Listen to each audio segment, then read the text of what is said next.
Hello বন্ধুরা, কেমন আছেন সবাই? আমাদের দৈনন্দিন চলাচল সহজ করার জন্য মোটরসাইকেল গুরুত্বপূর্ণ। আজ আমরা দেখব কিভাবে 70 সিসি গ্যালাক্সি মোটরসাইকেল ফ্যাক্টরিতে তৈরি হয়। চলুন বন্ধুরা, প্রথমে মোটরসাইকেলের রাবার তেলের ট্যাঙ্কটি সেট করা হয় এবং স্ক্রু দিয়ে ঠিকভাবে আটকানো হয় এবং আলাদা করে রাখা হয়। এরপর পিছনের সিগন্যাল লাইট ফিট করা হয় এবং আলাদা করে রাখা হয়। সামনের অংশের সাথে মাডগার্ড লাগানো হয় এবং মেশিনের সাহায্যে স্ক্রু টাইট করা হয়। সব অংশ ঠিক করার পর এগুলো আলাদা করে রাখা হয়। হ্যান্ডেল বসানো হয় এবং তার সাথে গ্রিপ বা রাবার কভার ফিট করা হয়। মেশিন দিয়ে সব স্ক্রু সুন্দরভাবে টাইট করা হয়। এগুলো প্রস্তুত হলে আলাদা করে রাখা হয় এবং সামনের শক সেট করা হয়। বড় নাট লাগিয়ে মেশিনের মাধ্যমে টাইট করা হয়। হেডলাইট ফিট করা হয় এবং তার উপরে মিটার বসানো হয়। নাট লাগিয়ে মেশিনের সাহায্যে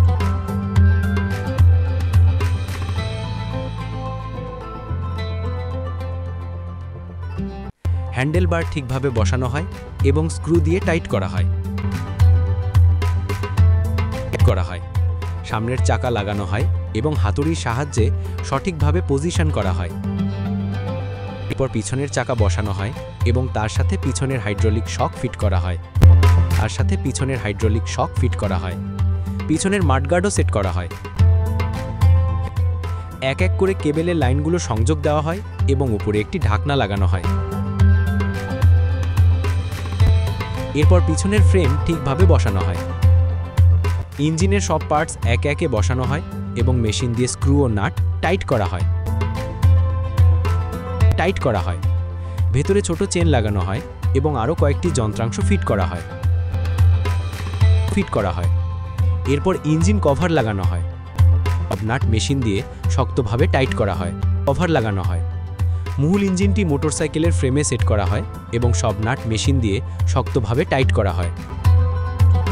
ঠিকভাবে টাইট করা হলে সাইলেন্সার লাগানো হয়। স্টার্ট দেওয়ার পায়ের হ্যান্ডেল বসানো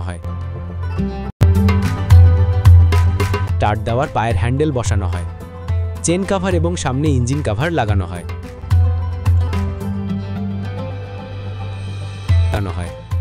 পায়ের গিয়ার ঠিকভাবে সেট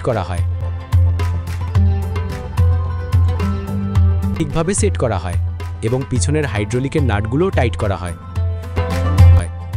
তেলের ট্যাঙ্ক ফিট করা হয় এবং স্ক্রু দিয়ে মেশিনের সাহায্যে টাইট করা হয়।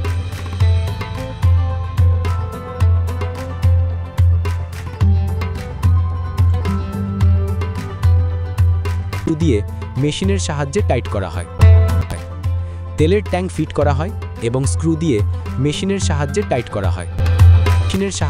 করা হয়। সিট বসানো হয় এবং সব স্ক্রু ঠিকভাবে লাগানো হয়। পাশের শো কাভার বসানো হয়। সব কাজ শেষ হলে মোটরসাইকেল টেস্ট করা হয় এবং বিক্রয়ের জন্য পাঠানো হয়।